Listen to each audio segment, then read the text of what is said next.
Rabbil alamin wassalatu wassalam ala asyrafil anbiya'i wal mursalin wa ala alihi wa sahbihi ajma'in. Subhanaka la ilma lana illa ma 'allamtana innaka antal alimul hakim. Rabbi shrah li sadri wa yassir li amri wahlul 'uqdatam min lisani yafqahu qawli. Amma ba'd. Alhamdulillah ala nikmatil Islam, alhamdulillah ala nikmatil iman, wa kafa biha min ni'mah.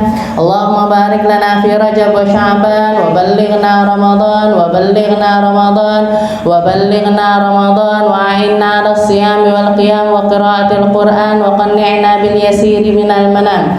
Alhamdulillah, segala puji bagi Allah Subhanahu wa ta'ala. Majelis kita kembali dibuka, majelis yang mengkaji tentang ayat-ayat yang diturunkan oleh Allah Subhanahu wa ta'ala, firman-firman Allah ta'ala yang maha suci, yang tidak ada keraguan di dalamnya, tidak ada kesalahan di dalamnya, tidak ada bentrokan di dalamnya, penuh dengan pembelajaran-pembelajaran hidup, penuh bekal untuk kita menjalani kehidupan ini, kehidupan di alam dunia ini, ataupun kehidupan untuk bekal kehidupan kita di akhirat nanti. Al-Quran memahamkan kepada kita tentang sesuatu yang tidak terlihat. Al-Quran membenahi sisi ruhaniyah kita. Al-Quran membenahi cara berpikirnya kita, bahwasanya apa yang kita lalui di alam dunia ini hanya sesuatu yang sedikit untuk mendapatkan sesuatu yang banyak, hanya sesuatu yang pendek untuk bekal kehidupan yang luar biasa panjang. Cuman sesuatu yang kita korbankan hanyalah sesuatu yang sedikit untuk mendapatkan sesuatu yang luar biasa di akhirat nanti, immal jannah wa imman nar. Karena jalan akhirnya cuman dua, finishnya cuman dua. Kalau ndak surga, ya neraka. Nggih, ndak ada tengah-tengah. Bingung, surga yo ndak, neraka yo ndak, neng tengah-tengah enggak ada. Ya, jadi istilahnya Al-Qur'an di sini penuh dengan semua pembelajaran-pembelajaran hidup, terutama yang kita bahas di sini adalah surat Kahfi. Kita sudah belajar seperti apa di awal-awalnya. Alhamdulillahilladzi anzala ala 'abdil kitaba wa lam yaj'al lahu 'iwaja. Allah taala memahamkan ini loh kitab, ini loh buku panduan, ini loh sesuatu yang Allah taala turunkan lewat lisan Nabi mulia Muhammad sallallahu alaihi wasallam, lewat lisan seseorang yang selama hidupnya tidak pernah berdusta sama sekali, lewat lisan seseorang yang selama hidupnya tidak bisa baca sama sekali. Nabi Muhammad itu tidak bisa baca, tidak bisa nulis, bahkan tidak mungkin bisa baca, tidak mungkin bisa nulis. Jadi sesuatu yang amat sangat mustahil. Al-Quran yang begitu indahnya, urutannya begitu luar biasa urutnya, ya kan? Kalau kita lihat Al-Quran itu, kita mau ngerubah urutannya aja mesti ndak enak. Fatihah ditekek neng tengah-tengah, ojo neng ngarep, enggak neng ngarep baik. Enak apa enggak kira-kira?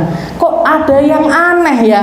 Kalau Fatihah ditaruh tengah aneh, An-Nas ditaruh depan aneh, ya kan? Al-Falaq ditaruh depan aneh. Atau kita mungkin yang panjang-panjang, yang mirip-mirip panjangnya, Al-Baqarah, Al-Imran, An-Nisa. Wes sing dhisik Al-Imran dhisik, habis itu Al-Baqarah. Ada yang aneh, nggih. Jadi secara tekstual sudah diatur sama Allah taala, secara lisan, cara pembacaannya, ya kan? Al-Quran ini kan beda cara bacanya. Kalian kalau baca hadis misalkan, nah, qala Rasulullah sallallahu alaihi wasallam, innamal a'malu binniyat wa innamal likulli imri'in ma nawa. Cukup gitu kan? Enggak perlu innamal a'malu binniyat. Wah, kan nggak perlu gitu, ya kan? Jadi dari segi bahasanya berbeda, cara bacanya diatur sama Allah Taala. Di sini dengungnya, di sini panjangnya, di sini pendeknya, di sini panjangnya sekian harokat, di sini pendeknya Semuanya diatur sama Allah Ta'ala. Jadi tidak ada yang mengalahkan keindahan Al-Quran. Itu di awal-awal surat Kahfi. Setelah itu nyeritakan tentang perjuangannya pemuda-pemuda yang luar biasa di dalam keimanannya, mempertahankan iman di hadapan raja-raja yang luar biasa zalim, di hadapan orang-orang terdekatnya yang bukan cuman zalim tapi membunuhi rakyat-rakyatnya yang beriman kepada Nabi Allah Isa. Diangkat sama Allah Ta'ala derajatnya, dinaikkan sama Allah Ta'ala derajatnya, dinaikkan setinggi-tingginya, bahkan sampai dijadikan bukti bahwasanya sebagaimana Allah Subhanahu wa Ta'ala mampu menghidupkan manusia dengan umur 50, 60, 70, 80, Allah Ta'ala juga mampu menghidupkan seseorang, ngasih nyawa orang, ngasih mereka rezeki meskipun nggak lewat makanan ataupun minuman, karena mereka tidur, ya kan? Tidur selama 306 tahun, nggak makan, nggak minum, organnya awet semuanya, darahnya tetap bisa ngalir ke tempatnya masing-masing, nggak busuk, nggak rusak. Allah Ta'ala maha mampu ngopeni manusia pakai makanan bisa, ndak pakai bisa. Pakai nafas bisa, ndak pakai nafas bisa. Muamalah sama orang bisa, ndak muamalah sama orang bisa. Bisa. Turu terus iso, ndak turu terus nggih iso. Allah Ta'ala maha mampu. Jadi Allah Ta'ala mampu ngasih umur berapapun kepada siapapun, terserah Allah. Sing iki dikei 100, sing iki kei 200, sing iki seperti Nabi Allah Nuh nggih. Nabi Nuh itu nabi yang paling panjang usianya. Dikasih umur sama Allah Ta'ala paling panjang berapa? Usia dakwahnya saja 950 tahun. 950 tahun dakwah kepada umat sing melok, yang beriman, yang mau iman sama Nabi Allah Nuh, cuman yang ngisi kapalnya Nabi Nuh. Umatnya Nabi Nuh itu tidak banyak. Padahal dakwahnya beliau itu selama 950 tahun. Dakwahnya loh niku, belum usia kecilnya sampai balik, belum setelah itu, setelah beliau naik di atas kapal ya, naik di atas kapal, di kapal itu sekian ribu hari, habis itu menepi dan lain sebagainya. Para ulama menafsirkan kira-kira usianya Nabi Nuh ini mulai dari beliau dilahirkan sampai wafat ini kira-kira berapa? Sekitar 1200 tahun. 1200 tahun umurnya Nabi Nuh. Tapi ketika malaikat Jibril nanya sama Nabi Nuh, ya Nuh, ya Nabi Allah Nuh, wahai Nabi Nuh, seperti apa? Kaifa ra'aitad dunya? Seperti apa kamu melihat dunia ini, fenomenanya dunia ini, kamu melihatnya itu seperti apa? Maka Nabi Nuh mengatakan kadarin lahu baban, seperti satu rumah yang ada 2 pintu. Saya masuk dari satu pintu, keluar dari pintu yang lainnya. Ini dikasih umur 1200 tahun. Saya nikmati dunia cuman kayak orang lewat. Saya nikmati berumah tangga seperti orang lewat.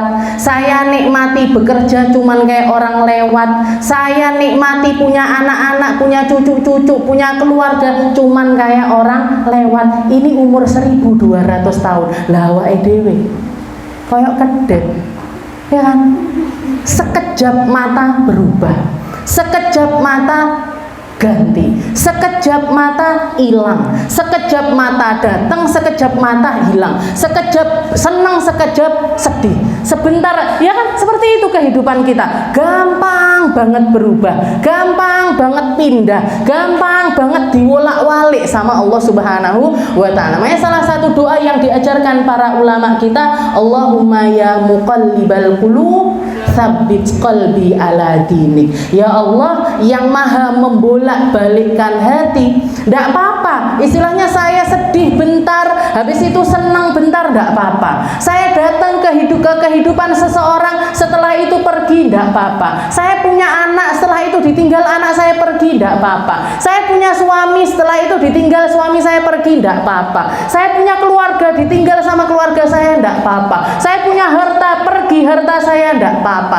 Saya punya ilmu, pergi pergi ilmu saya ndak apa-apa, semuanya ndak masalah ya Allah. Semuanya ndak apa-apa, semuanya ndak ngefek untuk saya, karena roda putaran kehidupan itu memang seperti itu. Tapi satu yang saya minta, apa?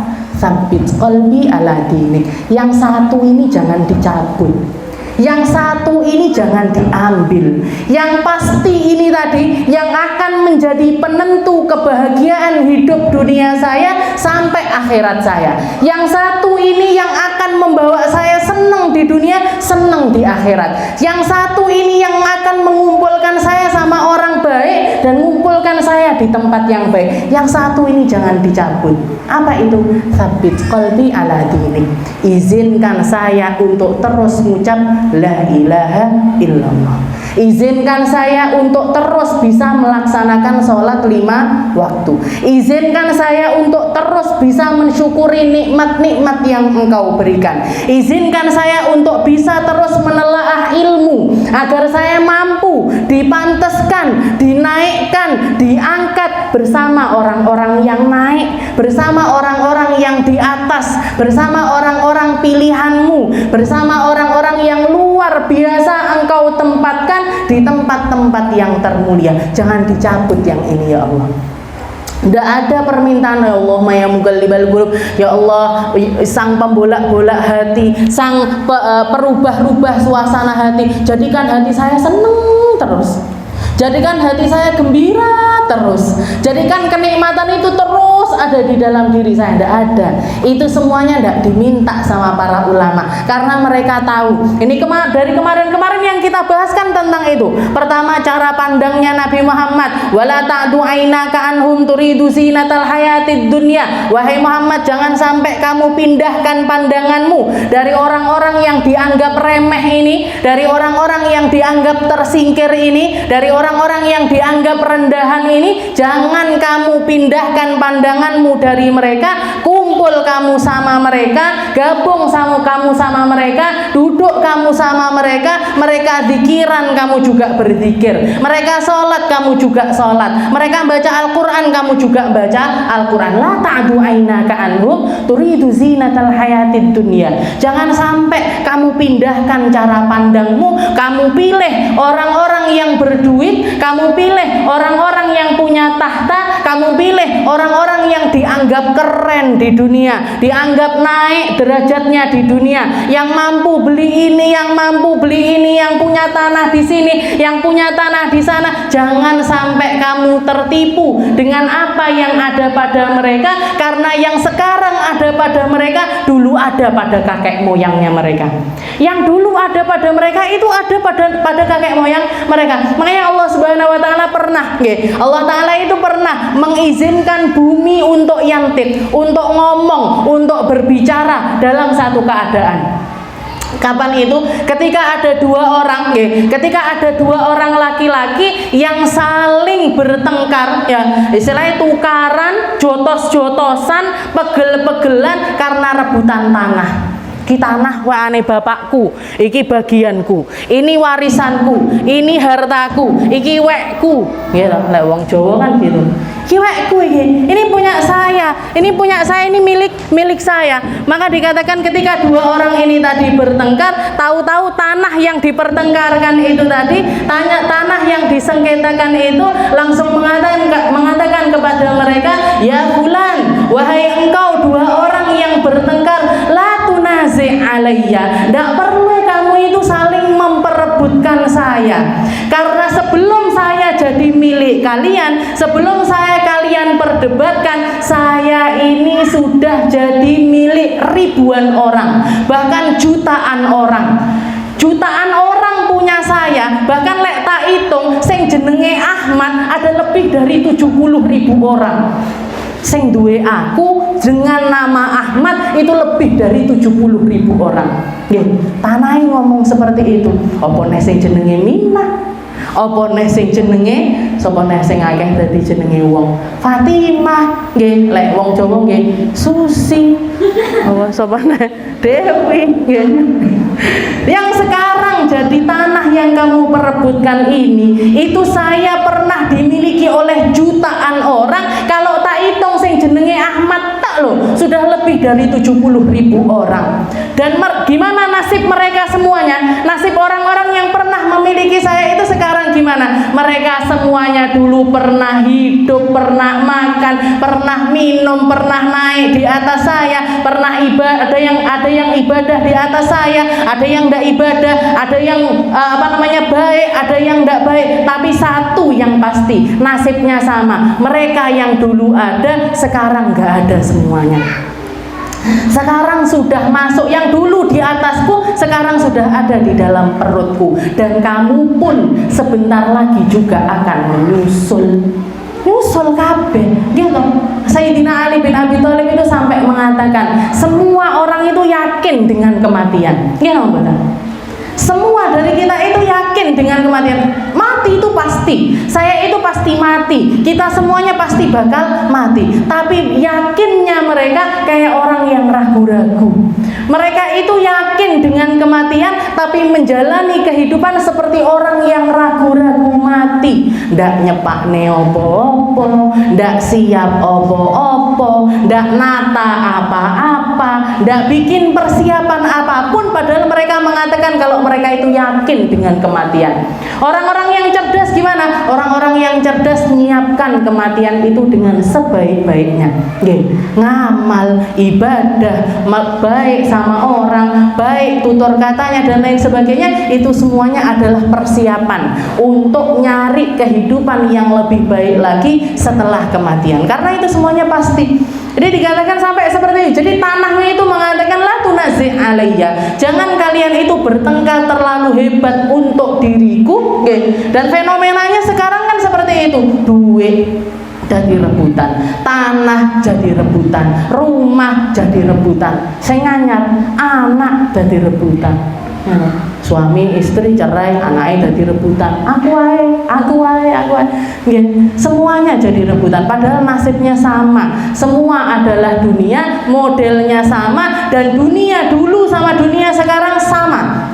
Perjalanan hidup orang sukses dulu sama sekarang sama. Perjalanan hidup orang jahat dulu sampai sekarang juga sama. Mungkin upgrade tata caranya aja, ya kan? Kalau pembunuhan, pertama kali orang yang melakukan pembunuhan di atas muka bumi ini adalah dua putranya Nabiullah Adam, gitu.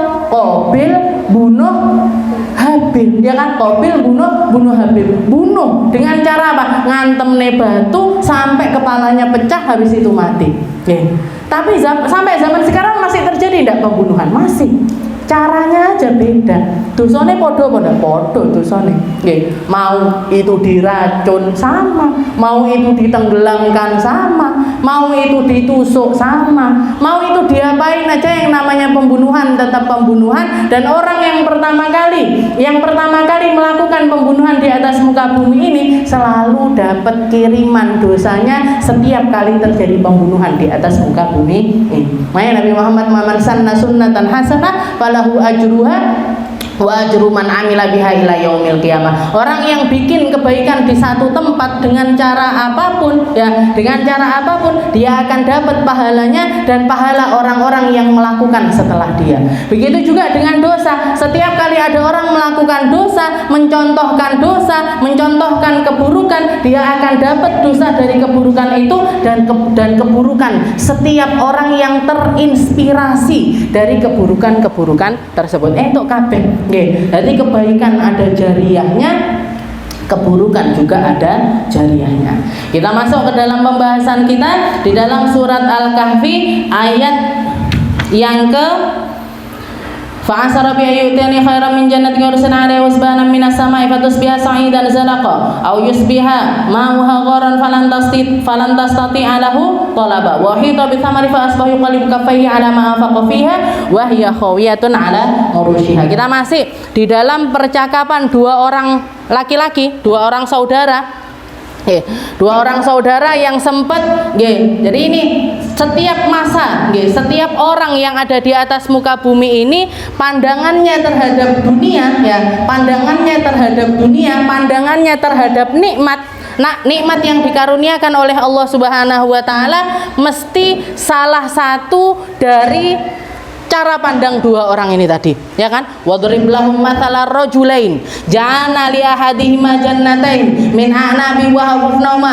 Jadi Allah Ta'ala itu, ini contoh yang kedua, katakan wahai Muhammad, idrib lahum mathalan, kasih mereka contoh kehidupan dua orang laki-laki yang salah satunya itu dikasih nikmat sama Allah Ta'ala berupa kebun, ya, min a'nabin, kebun dari yang namanya anggur di tengahnya, pinggirnya diliputi dengan kebun-kebun kurma, di tengah-tengahnya berjalan ada sungai-sungai kecil yang ngaliri di keperkebunannya orang-orang tersebut.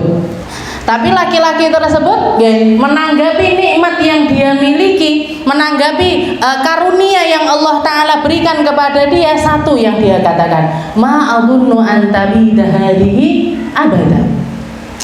Kayaknya nikmat yang aku dapat ini adalah karena usahaku.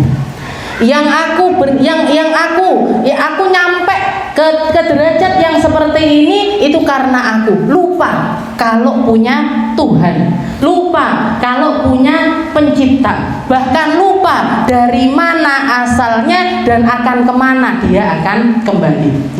Makanya orang ketika masih kecil, ya kan, ketika kita masih di usia SD, setelah itu masuk usia SMP, ketergantungan kita sama orang tua ini kan luar biasa besar, gitu. Anak-anak kecil, lek ndak ditulangi sama ibu, makan sendiri apa ndak kira-kira?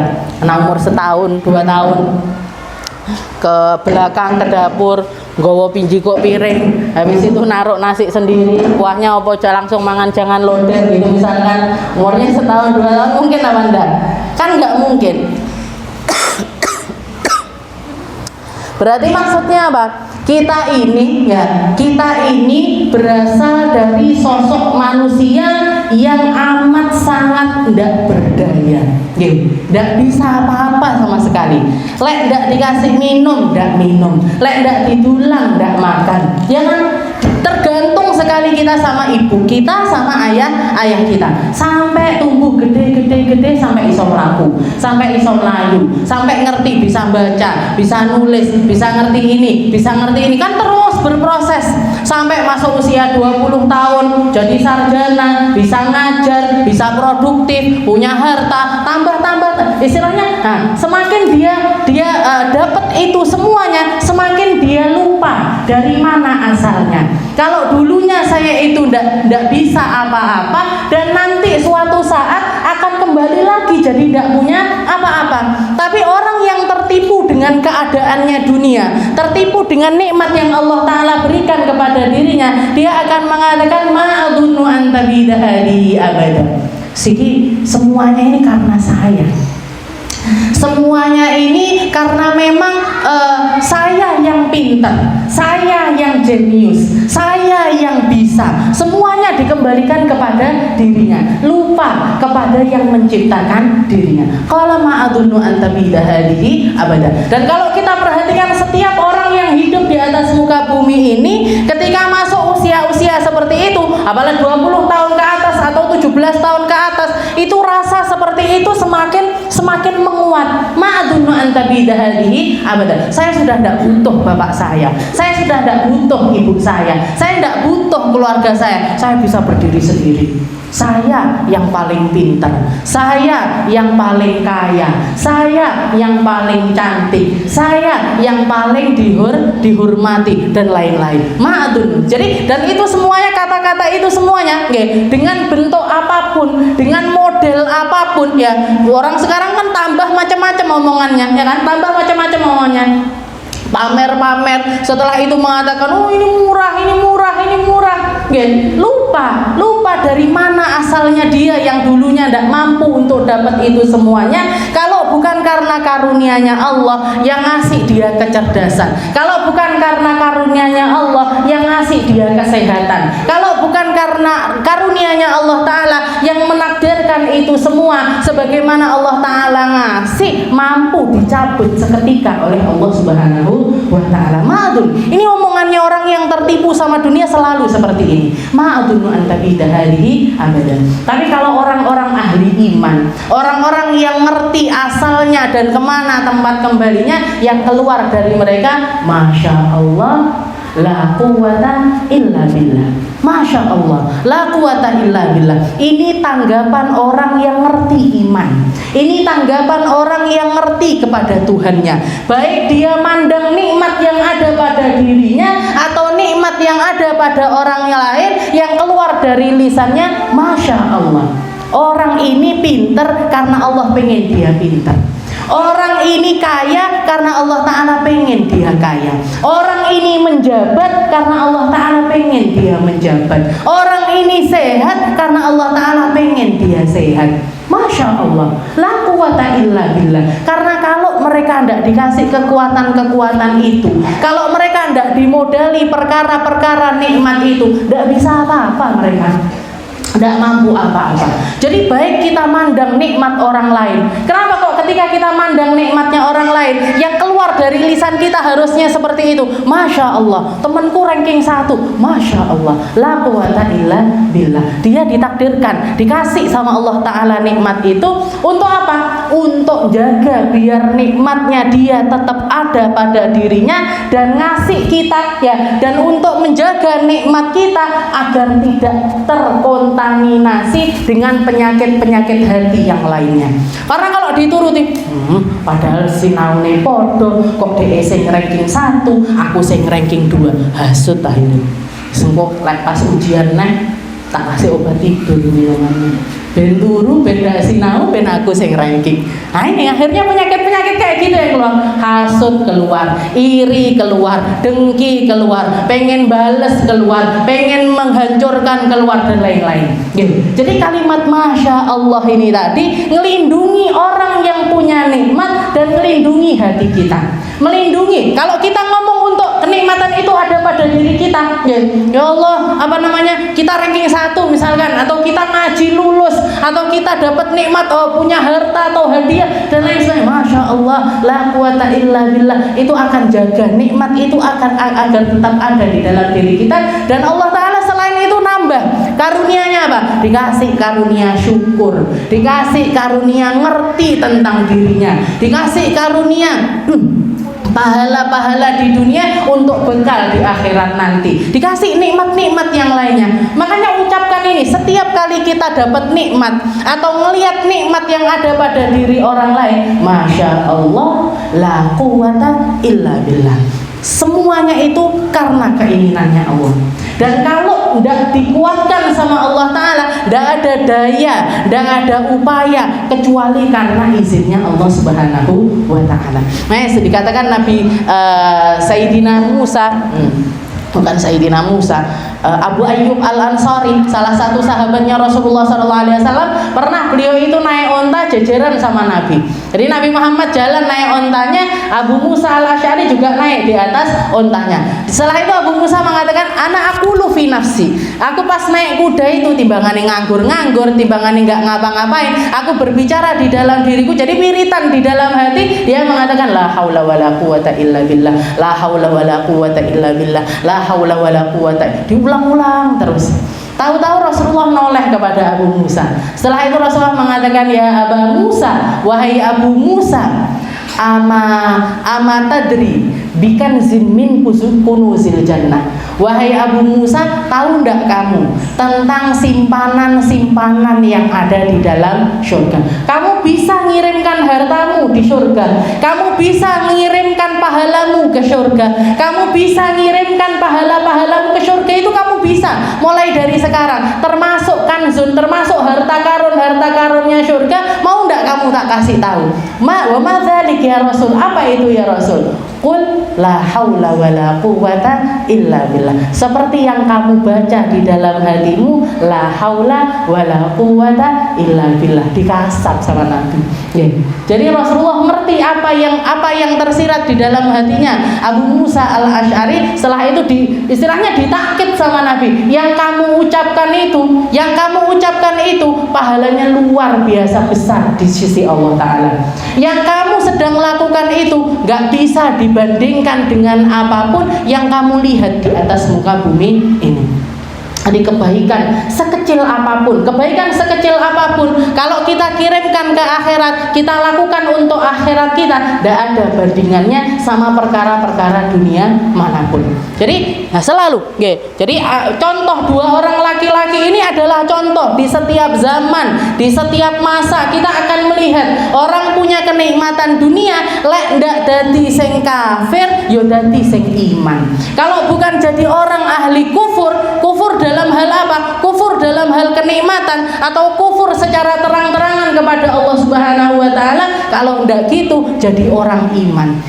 Terserah kamu mau milih jadi orang yang tertipu dengan duniamu, silahkan, konsekuensinya neraka menunggumu. Kamu jadi orang ahli iman, syukur dengan apa yang diberikan sama Allah taala, silahkan juga, dan surga menanti di belakangmu. Semuanya pilihannya ada pada diri kita.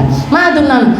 Setelah itu fa'asa rabbi ayyutiyani khairan min jannatika wa yursina alaihi. Setelah dia mengatakan masya Allah la quwata illa billah intaroni ana aqalla minka malan wa walada. Katanya laki-laki iman ini tadi, setelah dia mengatakan masya Allah la haula wala quwata illa billah intaroni ana aqalla minka malan wa walada, walaupun sekarang ini kamu memandang aku lebih sedikit hartanya dari kamu, lebih sedikit anaknya daripada kamu, anakku mungkin tidak bisa dibanggakan seperti anakmu, tidak pintar kayak anakmu, tidak cerdas seperti anakmu. Fasa rabbi ayyutiyani khairan min jannatika wa yursila 'alaiha husbanan minas sama. Tapi aku selalu minta sama Allah taala agar Allah taala memberikan aku tempat yang lebih baik dibandingkan di sini.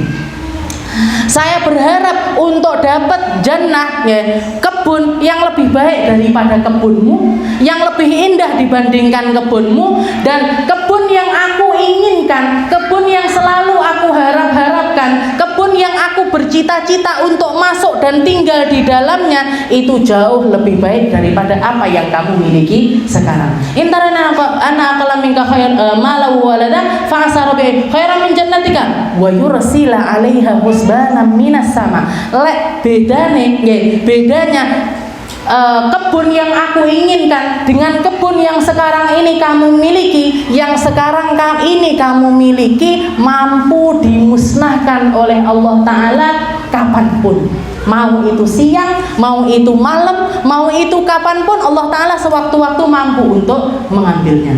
Setelah itu dia jadi disumpahi, loro hati, ya kan, orang sakit hati karena diolok-olok seperti itu, keluar doa yang seperti yursila alaihi husbanan minas sama fatusbiha sa'idan zalaqa. Dan kalau sudah terjadi musibah yang seperti itu, kamu tidak akan mampu mengelak lewat jalan apapun.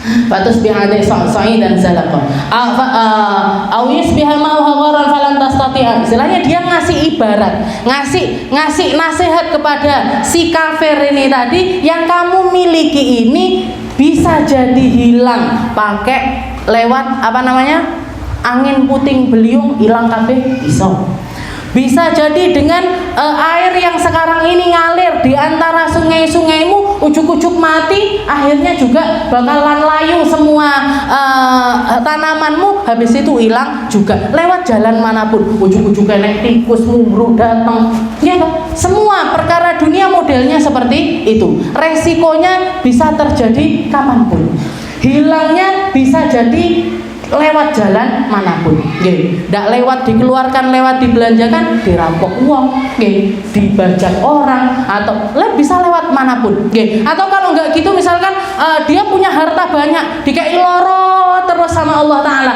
akhirnya keluar uang terus untuk biayai berobatnya dia entek. Jadi kalau tentang harta dunia bisa hilang lewat jalan manapun, lewat jalan manapun yang kamu miliki sekarang, resikonya seperti itu. Aku punya taman surga, taman di dalam surganya Allah taala, tidak akan kena puting beliung, tidak akan macet airnya, tidak akan ada resiko apapun. Maka aku memilih untuk mengirimkan nikmat-nikmatku itu di akhirat nanti, meskipun sekarang ini kamu memandang aku seperti orang yang tidak punya apa-apa. Fatusbiha sa'idan zalaqa falan tastati'a lahu talab wa uhita bi thamarihi fa asbaha yuqallibu kaffaihi ala ma anfaqa fihi. Ternyata enggak pakai besok, enggak pakai, istilahnya enggak pakai waktu yang lama, hari itu mereka ngobrol seperti itu, malam harinya terjadi badai, terjadi musibah yang luar biasa nimpa kebun kurmanya, kebun anggurnya laki-laki tersebut. Besoknya dia yang biasanya setiap pagi datang ke kebunnya, ngelihati, nyirami, ngasih pupuk dan lain-lain, dia datang dan semua yang ada di atas kebunnya itu entek besi. Maka dia mengatakan fa'asbahu qalbu kaffaihi ala ma anfaqa fiha. Modelnya sama, kayak wong kena musibah mesti seperti ini. Dia naruh tangannya di atas kepalanya sambil mengatakan, "Wes aku wis entek sakmene akeh, modalku sakmene akeh, tinggi bayar karyawan segini, buat beli pupuk segini, buat beli ini segini, fatus biha sa'idan zalaqa fa'asbahu qalbu kaffaihi ala ma anfaqa fiha wa hiya khawiyatun ala urushiha wa yaqul." Baru setelah dapat musibah yang seperti itu, baru dia mengatakan wa yaqulu ya laitani lam usyrik bi rabbi ahada. Seandainya saja saya itu jadi orang yang ngerti caranya bersyukur. Seandainya saja saya jadi orang yang iman seperti imanmu, ngerti seperti kamu ngerti dengan nikmat yang Allah Ta'ala berikan dan bisa diambil sewaktu-waktu, ngerti sehingga aku mentasarrufkan hartaku ini di tempat-tempat yang sebenarnya, yang seharusnya, seperti yang diperintahkan oleh Allah Subhanahu wa Ta'ala. Ya laitani, laitani lam usyrik bi rabbi ahada walam takul lahu fi'atu yang surunahu min dunillah. Dan orang model seperti ini, orang kalau sudah kena musibah diceritakan sama Allah Ta'ala, walam takul lahu fi'atun yang surunahu. Lewat seperti itu, kalau kejadiannya seperti itu, tidak akan ada orang siapapun yang akan nolong dia. Tidak akan ada orang siapapun yang bakalan nolong dia. Orang kecolongan, misalkan, kecolongan 1 miliar misalkan, atau 2 miliar, tonggone, keluarganya, paling ngomongnya apa? Masaknya hilang 1 miliar, nyumbang, ngasih. Mesaknya ya wong kuwi loro bertahun-tahun, setiap bulan mengeluarkan uang 5 juta, 6 juta buat berobat. Mesaknya wes. Makanya kita itu harus bisa milih-milih kapan dengerin orang, kapan gak dengerin. Kapan ngambil omongannya orang, kapan gak ngambil.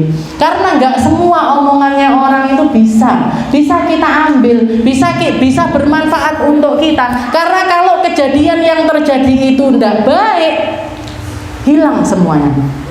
Hilang hartanya, hilang karyawan yang biasanya kerja mupui. Ini orang kaya nggak mungkin kan mupuk dewe, terus nyiram sendiri, kan punya pesuruh. Mau nggak kira-kira pesuruhnya kerja terus sama dia? Enggak, mulai kabeh Pak sama wis ndak duwe aku tak mulai ae. Aku tak kerja di tempatnya orang. Saya tak kerja di tempatnya itu loh. Yang kebunnya subur di sana. Saya tak nyari kerja di sana. Saya tak nyangkul di sana. Saya tak manen di sana. Jenengan wis ndak duwe apa-apa, dadah. Dadah.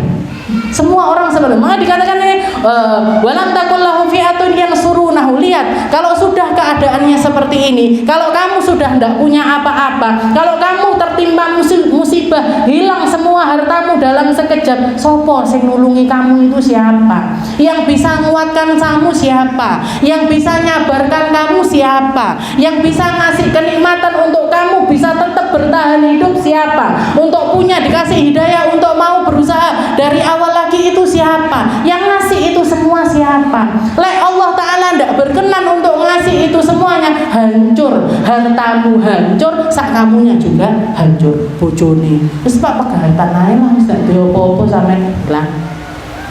Anake bapake wis ndak enek sing diwaris nenek, hilang. Walam yakul lahu fi'atun yang surunahu. Kalau orang-orang semuanya yang ada di sekitarnya bukan orang-orang ahli iman, tega ndak kira-kira ninggalkan orang itu sendirian? Yang enggak tega siapa? Orang-orang yang di dalam dirinya ada iman. Nggih, mesakne lho tanggoku sing kuwi, mesakne lho keluargaku yang itu, tak kasih, tak bantu. Aku enggak bisa pakai harta, pakai omongan. Saya enggak bisa pakai omongan, pakai doa. Saya enggak bisa menguatkan dia dengan cara apa? Yang punya uang pakai uangnya, yang punya pikiran pakai pikirannya, ngasih jalan keluar, ngasih solusi. Nah, ini orang-orang ahli iman yang harus kita pegangi. Dan kalau orang sudah kena musibah di dalam hartanya, ketok kabeh. Mana orang yang sebenar-benarnya mencintai kita dan mana yang enggak. Mana yang benar-benar sayang sama kita sama yang enggak. Nggih. Karena harta itu nggih, duit niku nggih. Dunia itu seperti halnya gula. Nggih. Ada gula, ada semut. Nggih. Kalau orang punya harta ini ngerubungi ini semuanya. Nggih. Sebanyak orang yang mau ngerubungi dia. Tapi begitu hilang, nggih, begitu hilang maka ngalih kabeh ya. Jadi gulanya sudah tidak ada, pergi mereka semuanya. Jadi mari kita harus sangat berhati-hati. Mana yang perlu kita dengarkan, mana yang tidak perlu kita dengarkan. Satu yang pasti, kalau kita mau melakukan apapun, kalau kita mau berbuat apapun, dan itu dalam bentuk ketaatan kita kepada Allah Subhanahu wa Ta'ala, tidak perlu dengerin siapapun. Tidak perlu dengarkan siapapun. Karena orang-orang cuma bisa ngomong aja. Kayak misalkan yang sering terjadi zaman ini. Zaman ini banyak sekali saya dicurhati orang-orang model musibah yang seperti itu. Apa itu? Harta warisan. Harta warisan ini, begitu misalkan keluarga kita ada yang meninggal, kita punya keluarga, ayah kita misalkan meninggal, atau kakek kita misalkan meninggal, nenek kita meninggal, ninggalkan harta warisan. Ini kalau anak cucunya masih sehari dua hari terus ngitungi warisan, oh bapakku dulu masak mene, hartanya di rekening segini, saldonya di rekening segini, ngitung-ngitung tentang hartanya orang yang meninggal tersebut. Ini kalau kedengeran sama orang luar, komentarnya orang-orang gimana? Lemai bapak isik teles wis ngitung-ngitung warisan. Ya kan? Pedes kan? Omongannya itu kan nyelekit sekali, sakit sekali di dalam hati. Padahal syariatnya seperti itu. Aturannya syariat. Kalau kamu nunda-nunda bagiin warisan, konsekuensinya nanti di akhir. Bomnya nanti itu di akhir. Dulur karo dulur tukaran, ponaan sama bibinya teman-teman, lapor-laporan polisi, tuntut-tuntutan di depan. Ini tambah ngisin-ngisini apa enggak? Ngisi-ngisi daripada kita ngambil omongannya orang yang cuman selenting-selenting sakarepe dhewe ngomong lemai bapak esek teles sudah bagi-bagi warisan. Syariatnya seperti itu. Karena kalau nggak dibagikan sekarang, kalau nggak dijelentreh nih sekarang, ini nanti ke depannya kita nggak tahu harta orang yang meninggal ini bakalan berkembang apa mengempis. Ya kalau berkembang tambah akeh, tambah banyak, nggak cepet-cepet dibagikan. Orang tambah, oh bagianku tambah akeh, bagianku tambah akeh, bagianku tambah akeh. Kalau sudah tambah habis, ini orang yang ngelola harta itu tadi punya kewajiban untuk membagikan seperti ketika harta orang tuanya itu masih ada. Abot napa mboten? Abot. Ngopeni hartanya orang setelah meninggal itu luar biasa berat. Makanya jangan ditunda-tunda. Apalagi kalau sudah ada yang meninggal, habis itu saya belum dibagikan, ada yang meninggal lagi. Belum dibagikan, ada yang meninggal lagi. Belum dibagikan, ada yang meninggal lagi. Ini kalau dulu saya belajar masalah faraid, jenenge munasakhot. Munasakhot itu bab paling rumit dalam hal faraid. Mete yang ngitung, saya ngitung ya loh mumet. Yang ngitung aja masalahnya itu sudah mumet, apalagi yang mau bagikan.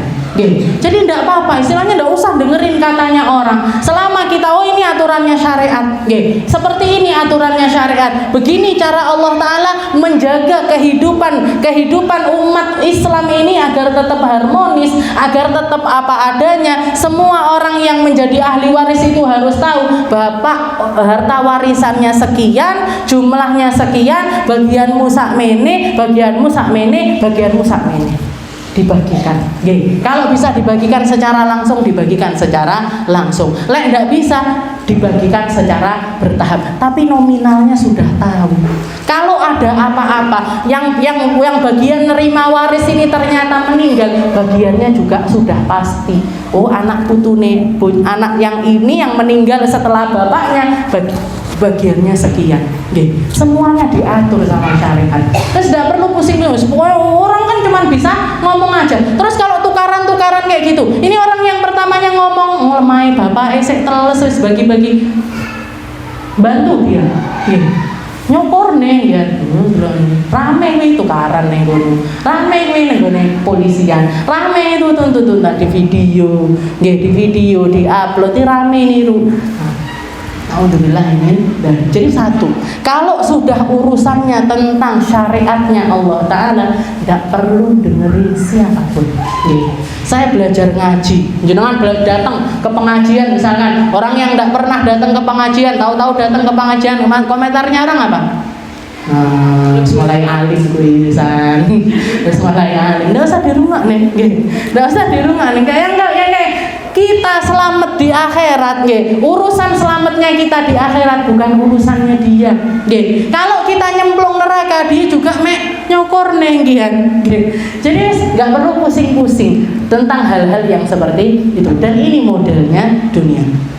Semua diceritakan. Walam takul lahu fi'atun yang suruna. Ketika laki-laki kufur nikmat ini tadi, ketika laki-laki yang tidak percaya kepada Allah Ta'ala ini tertimpa musibah yang seperti itu, walam takul lahu fi'atun yang suruna. Tidak ada seorang pun yang jadi tumpuannya dia. Tidak ada seorang pun yang mau bantuin dia.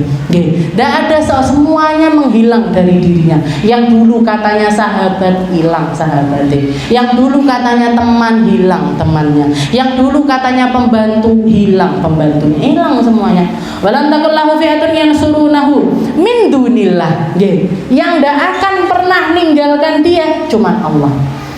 Seperti apapun keadaannya dia sudah kufur, dia sudah berdosa sekian banyak, dia sudah melakukan maksiat sekian banyak, tapi kalau dia datang kepada Allah akan selalu disambut. Akan selalu disambut. Kalau dia doa tetap didengarkan. Kalau dia minta bakalan dikabulkan yang terbaik untuk dia. Kalau dia minta disabarkan, dikasih sabar sama Allah. Dia minta dikuatkan, dikasih kekuatan sama Allah Subhanahu wa walam takul lahu fi'atun yansurunahu min dunillah. Yang mampu nolong kita di dunia cuman Allah, yang mampu nolong kita di akhirat juga cuman Allah. Makanya agama ini datang, Islam ini datang, Nabi Muhammad ini datang untuk membuat kita, untuk membuat kita menjadi manusia-manusia yang mampu berdiri di atas kaki kita sendiri tanpa bersandar kepada siapapun, tanpa nyari belas kasihan dari siapapun, tanpa bersandar kepada siapapun kecuali kepada Allah Subhanahu wa Ta'ala. Walam takun, karena semuanya seperti itu. Walam takun hunalika walayatulillahil haq wa makana muntasiro. Jadi tidak ada penolong siapapun kepada diri orang tersebut. Hunalikal walayatulillah. Lihat di dunia saja, ketika semua yang kamu miliki hilang, tidak ada seorang pun yang akan menolong dirimu. Bayangkan keadaanmu di akhirat. Bayangkan keadaanmu di akhirat, yang jadi bekalmu kebaikan, yang jadi bekalmu cuman pahala-pahala, yang jadi bekal kebaikanmu itu ya amal. Seperti apa yang kamu lakukan di dunia itu yang kamu bawa di akhirat. Tidak ada lagi surat tanah, tidak ada lagi saldo rekening, tidak ada lagi polisi, tidak ada lagi pangkat-pangkat, tidak ada lagi petinggi-petinggi. Kamu mau minta tolong sama siapa? Kamu mau minta bantuan sama siapa? Semua bingung sama kebaikan masing-masing, semua bingung sama dosa masing-masing. Kabeh urip dewe-dewe, semua dibangkitkan sendiri-sendiri. Bayangkan kamu di dunia saja, hartamu hilang, kamu ditinggalkan sama siapapun, sama semua yang ada di sekitarmu. Bayangkan di akhirat nanti seperti apa? Hunalikal walayatulillah. Yang jadi penguasa cuman Allah, yang abadi kebaikannya cuman Allah, yang maha kaya dari dulu sampai kapanpun cuman Allah. Orang-orang yang ada di sekitar kita dulu pernah muda, setelah itu dewasa, setelah itu tua, habis itu mati. Semua yang ada di sekitar kita dulu pernah miskin, setelah itu kaya, bar ngono ndak duwe apa-apa. Nggih, masuk ke liang lahat ndak bawa apa-apa, klambi mek sak lembar. Nggih. Kalau perempuan yo 3 lembar nggih. Ndak terus dikai kalung, ndak terus dikai cincin, ndak terus dikasih, "Mbak, KTP-ne dibawa pisan." "Ayo Pak, ini buku tabungannya dibawa pisan." "Ayo ini GSE dibawa pisan." Ndak ada, jikuk kabeh sama anak cucunya. Nggih, diambil semuanya sama anak cucunya. Jadi semua yang ada di sekitar kita ini, terus apa? Kenapa pandanganmu kepada setiap orang itu berbeda-beda? Kenapa kamu harus membedakan yang ini, yang punya harta? Saya sungkan sama orang yang seperti ini. Yang nggak punya diremehkan. Kenapa kamu harus punya pandangan seperti itu? Semua orang nasibnya awalnya sama, akhirnya sama. Dibikinnya sama, di akhirnya juga sama. Sama-sama keluar dari rahim seorang perempuan dan akan kembali ke perut bumi. Podo.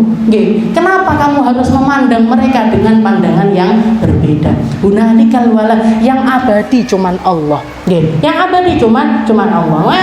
Wa hunalikal walayatu lillahil haq huwa khairun thawaban wa khairun uqba. Allah Ta'ala, kalau kamu nyandarnya sama Allah, kalau kamu berharapnya sama Allah Ta'ala, Allah yang maha mampu untuk ngasih balasan-balasan terbaik kepada dirimu. Mau itu di dunia, di akhirat, Allah yang bisa balas kamu dengan balasan yang berbaik. Wa khairun uqba, dan ngasih kamu tempat kembali terbaik. Yang mampu masukkan kita ke surga cuman Allah. Yang bisa menyelamatkan kita cuman Allah. Yang mampu nutupi aib kita cuman Allah. Kalau di sini semua aib kita dibuka sama Allah Ta'ala, nek sing gelem lungguh. Yang ini yang sukanya nipu-nipu, rupane koyo anjing misalnya. Yang ini yang sukanya ngelokne koncone, rupanya koyok ulo misalkan. Dibuka sama Allah Ta'ala aibnya kayak gitu. Tidak ada yang bisa hidup berdampingan. Yang bisa nutup aib kita di dunia Allah, di akhirat Allah. Yang nolong kita di dunia Allah, di akhirat juga Allah. Yang ngasih kita tempat terbaik di dunia Allah, ngasih kita tempat terbaik di akhirat juga Allah. Yang ngasih kita jalan lahir yang baik Allah, yang ngasih kita jalan akhir hidup kita yang baik juga cuman Allah. Yang ngasih husnul khotimah Allah, yang ngasih hidayah Allah, yang ngasih inayah Allah. Terus nyapo kamu berharap-harap sama orang-orang yang ada di sekitar. Wa khairun thawaban wa khairun uqba. Wa dhrib lahum mathalan hayatid dunya kama in anzalnahu minas sama fakhtalata bihi nabatul ardi fa asbaha hashiman tadruhu riyah. Wallahu a'lam bis-shawab. Kita lanjutkan di pertemuan yang selanjutnya.